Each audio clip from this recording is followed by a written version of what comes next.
You know when you're going to pay a bill with a debit card, it doesn't go through. With a credit card, also doesn't go through. Then you say, oh, I'll do a Pix with my phone. You open the bank app and it keeps loading without internet. Then you open your wallet, there's no cash, no checks. Nowadays, no one would accept them either. And then that adult life, panic sets in. Well, that's what happened to a Formula One driver who was then taken out of the car, left on foot, and the story would unfold into a scandal involving, among other things, money of dubious origin. And you are watching Small Great Stories every week here on Splash and Go. You already know a little Formula One story, or not, as long as it's quick, fun to tell, and nice to know. Let's go.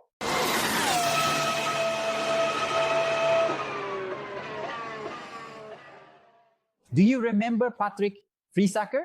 No, and I don't blame you.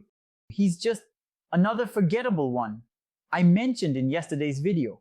Taken out rather quickly, let's say, although in his case it lasted 11 races. Which gave me the idea actually to make a specific video about those who ran out of money, because some from yesterday's video left for other reasons. Anyway, a topic for the coming weeks. 𝘾𝙤𝙥𝙮 is an Austrian Formula One driver who raced in 11 Grand Prix born in 1980 during the 2005 season, which would be the last for Minardi, which later became Toro Rosso. He started racing motocross at the age of 5, switched to karting in 1990, therefore at 10, and was the first driver that Red Bull picked up from the start of his career, back in 1994.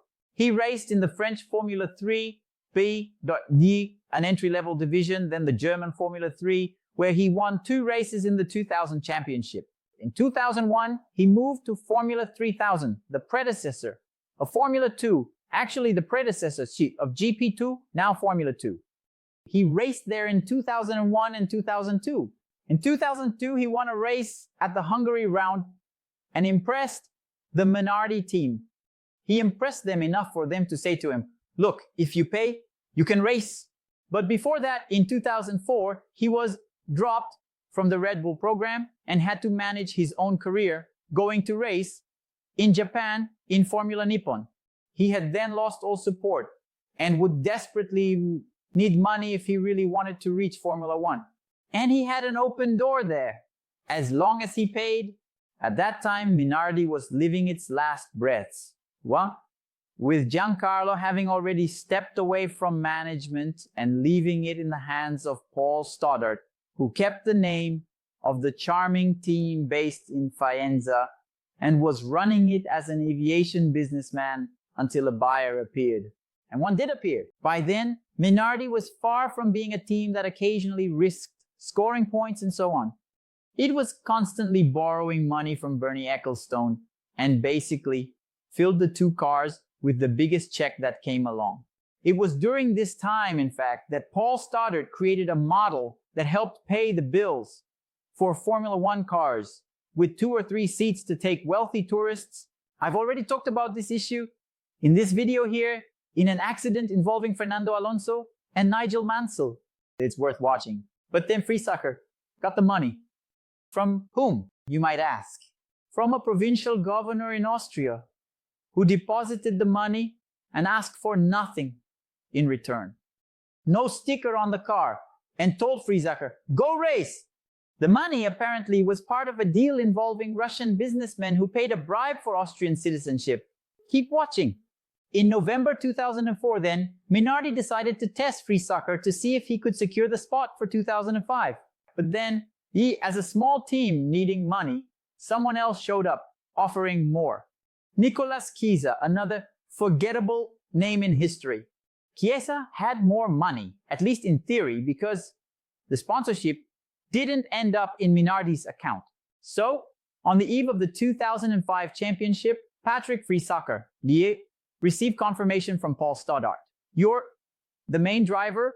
Chiesa will stay as a reserve until he finds money. On February 19, 2005, he was put in the car at the Imola circuit and drove faster than another, more experienced, also forgettable driver, Christijan Albers. He then arrives at Albert Park for his debut, and the FIA and Minardi were at odds in a legal battle because Minardi wanted to use the S04B, the 2004 car, for the 2005 regulations.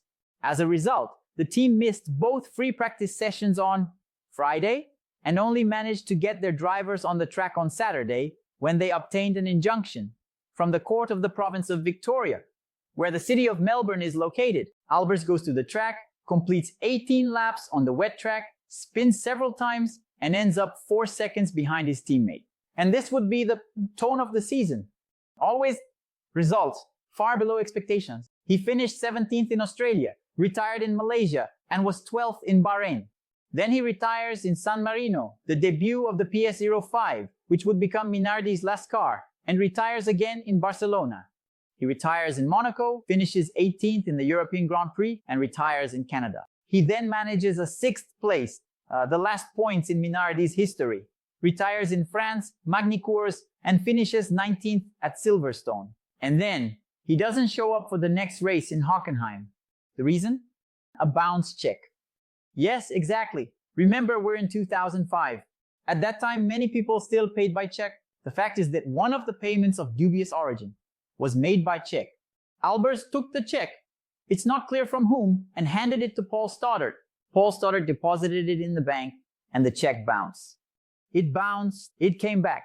There were insufficient funds, which ultimately means that someone was paying a bribe with a bounced check.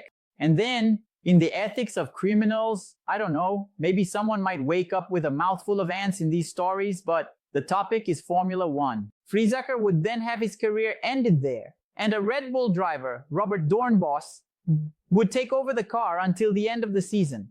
And Red Bull would acquire the team at the end of that year to become Toro Rosso. 𝘾𝙤𝙥𝙮𝙧 would never be seen in a Formula One car again, and would only appear later in that somewhat strange category of football teams with racing cars, etc., which no one ever really understood what the purpose was. And if no one understood what the purpose was, it was because the purpose probably wasn't very honest. And you came into this video thinking you would learn about a driver with a bad check to pay for his own seat, and ended up with 2 in the same year. Patrick 𝘾𝙤𝙥 and Nicolas Chiesa, which you, I don't blame you, as I said, don't remember. But also right, totally forgettable. This was then another small story from Splash and Go on YouTube that, as I said, gave me the idea now to make a long video about those who didn't have the money to pay for the seat and were kicked out of the car. I hope you all enjoyed it. Leave a like, it's free, costs nothing, and helps the channel a lot. Do me this favor, do us this favor in 2025.